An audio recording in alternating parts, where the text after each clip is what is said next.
കഴിഞ്ഞ ദിവസം ഒരു കാറ്റീസം ടീച്ചറിൻ്റെ വീട്ടിൽ ഭക്ഷണം കഴിക്കാൻ വിളിച്ചിരുന്നു. ഭക്ഷണം കഴിച്ചിട്ട് കുറച്ചധികം നേരം സംസാരിച്ചിരുന്നപ്പോൾ ടീച്ചർ പറഞ്ഞു, അച്ഛന് ഞങ്ങളുടെ ഇടവേള വരുന്നതിന് മുമ്പ് എനിക്ക് അച്ഛനെ അറിയാം.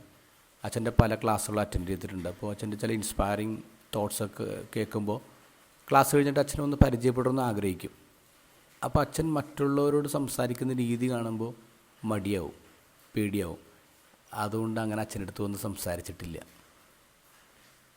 അവരുടെ കൃത്യമായ നിരീക്ഷണമാണ്. കാരണം ഞാൻ ആളുകളായിട്ട് ഇടപെടുമ്പോൾ റഫാണ്, പ്രത്യേകിച്ച് സ്ത്രീകളായിട്ട് ഇടപെടുമ്പോൾ കൂടുതൽ റഫാണ്. ഇന്നത്തെ ഗോസ്പൽ വായിച്ചപ്പോൾ കൂടുതൽ അതിനെക്കുറിച്ച് ചിന്തിക്കുകയായിരുന്നു. കാരണം ഞാൻ വളർന്നു വന്ന ചുറ്റുപാടിൽ അത് കുഞ്ഞുനാൾ തൊട്ട് തന്നെ ഒരു ഫിസിക്കലി സ്ത്രീകളോട് പ്രത്യേക അകലം പാലിച്ച ആളാണ്. എനിക്ക് സ്ത്രീകളുടെ കൂട്ടത്തിൽ ഫ്രണ്ട്സ് ഉണ്ടെന്ന് വെച്ചാൽ ആരും തന്നെ ഇല്ല. ഞാൻ വളർന്നു വന്ന പ്രായത്തിൽ എനിക്ക് അങ്ങനെ തിക്ക് ഫ്രണ്ട്സ് ആരുമില്ല, സ്ത്രീകളുടെ കൂട്ടത്തിൽ നിന്ന് ഇല്ല എന്നുള്ളതാണ്. കാരണം എന്തോ മനസ്സുകൊണ്ട് ഇങ്ങനെ ഒരു അകലം പാലിച്ച് ജീവിച്ച് വന്നിട്ടുള്ളത്. ഇന്നത്തെ ഗോസ്പൽ വായിച്ചപ്പോൾ ക്രിസ്തുവിൻ്റെ ഇടപെടൽ, സ്ത്രീകളുടെ ഇടപെടൽ കാണുമ്പോൾ ഒരു അത്ഭുതമാണ്. കാരണം ക്രിസ്തു ഒരു പബ്ലിക്കായിട്ടൊരു സ്ഥലത്ത് വന്ന് ഭക്ഷണം കഴിച്ചുകൊണ്ടിരിക്കുമ്പോൾ ആ നാട്ടിൽ അറിയപ്പെടുന്ന പേര് കേട്ടൊരു സ്ത്രീ വന്നിട്ട് ഈശോയുടെ കാല് കഴുകുകയാണ്. ഈശോയുടെ കാല് കെട്ടിപ്പിടിച്ച് ചുംബിച്ചുകൊണ്ടിരിക്കുക നിരന്തരം.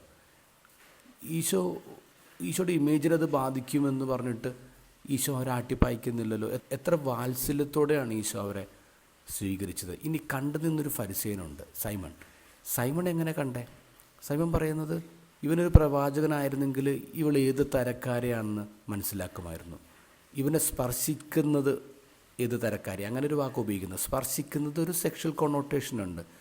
അപ്പോൾ സൈമൺ കാണാൻ പറ്റാത്തൊരു കാര്യം എന്താ? സൈമൺ അവളുടെ അനുതാപം കാണാൻ പറ്റിയില്ല. സൈമണ് വേറൊരു രീതിയിലാണ് അവളുടെ സ്പർശനം കാണുന്നത്. ഇത് കാഴ്ചയുടെ പ്രശ്നമാണ്. എനിക്കും പലപ്പോഴും ഈ ഒരു പ്രശ്നമുണ്ട്. ഈ പുതിയ ജനറേഷൻസ് ഒരുമിച്ച് നടക്കുമ്പോൾ, ഒരു തോളത്ത് കൈയിടുമ്പോൾ, അവർ ചേർന്ന് ഒരു സെൽഫി എടുക്കുമ്പോഴൊക്കെ ഇതെന്ത് ടൈപ്പ് റിലേഷനാണ്, എന്താ പിള്ളേർ ഇങ്ങനെ എന്നൊക്കെ ചിന്തിക്കുന്നുണ്ട്. ഇത് എൻ്റെ വികലമായ കാഴ്ചയാണ്. ഇന്നത്തെ ഗോസ്പലിൽ ഈശോ സൈമോനോട് പറയുന്നത്, സൈമൺ എനിക്ക് നിന്നോടൊരു കാര്യം പറയാനുണ്ട്. ഇതുപോലെ തന്നെ എൻ്റെ പേര് വിളിച്ചിട്ട് ഈശോ എന്ന് പറയാണ്, എടാ എനിക്ക് നിന്നോടൊരു കാര്യം പറയാനുണ്ട്, നിൻ്റെ വികലമായ കാഴ്ചയുടെ കണ്ണട എടുത്ത് മാറ്റ്.